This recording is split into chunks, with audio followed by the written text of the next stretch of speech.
यार बुगा केॾा मज़ा आहिनि खाइण जा ऐं इहे शयूं असांजे लाइ कॾहिं मिलंदियूं खाइण जे लाइ पाॾा सभु कंहिंजो पंहिंजो पंहिंजो नसीबु आहे कंहिंजे भागनि सां रीस न कबी आहे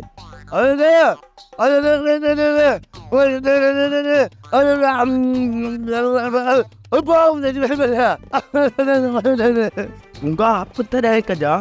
जॾहिं अञा असांजा नसीब थियनि यार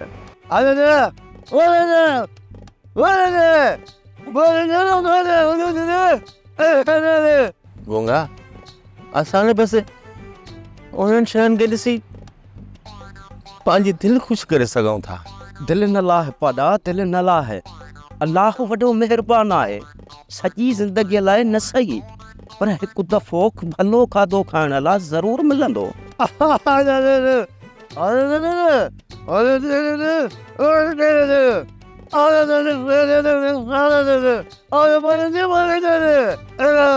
खणी भरियूं न मिलनि गुंगा सिर्फ़ु 3 वेलनि जूं अणिखियूं मानियूं मिली वञनि न रुगो रब खां इहो ई सुवालु आहे त ॻोठ में को बुख न मरे असां कमाईंदासीं राति ॾींहुं करे कमाईंदासीं इहे ॾुख ॾोला दूर थी वेंदा जॾहिं मां मुजरनि जे ॻोठ खे यादि कंदो त मुंहिंजो ज़मीर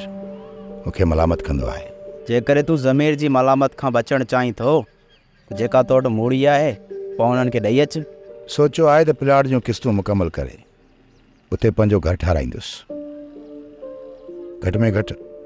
शहर में रहण लाइ जाइ त हूंदी पोइ पंहिंजे घर वारनि खे हिते घुराईंदुसि ऐं ॿारनि जी आला तालीम लाइ सोचणो बि आहे इहे समूरियूं ज़िम्मेवारियूं मूं मथां आहिनि कमरान अञा तुंहिंजे नंढड़े जी 2-2.5 साल उमिरि हूंदी तो पहिरियां खां ई प्लानिंग सोचे छॾी आहे कमरान मुंहिंजी एतिरी पघार बि न आहे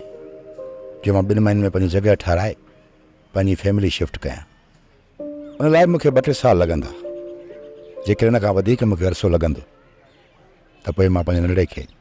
आला तालीम न ॾियारे सघंदुसि उन करे इहा प्लानिंग मूंखे हींअर खां करणी पवंदी कमरान अड़े यार तोखे कुझु न कुझु हुनजी मदद करणु खपे हा तो सफ़ा हुनखे ख़ाली हथे मोकिले छॾियो हितां वञण महिल मां हुनजे चहिरे ते ॾुखु ॾिठो ऐं पंहिंजे लाइ 1000 मयारूं मुंहिंजे चहिरे ते ॾिठियूं छॾां मां उते हुयुसि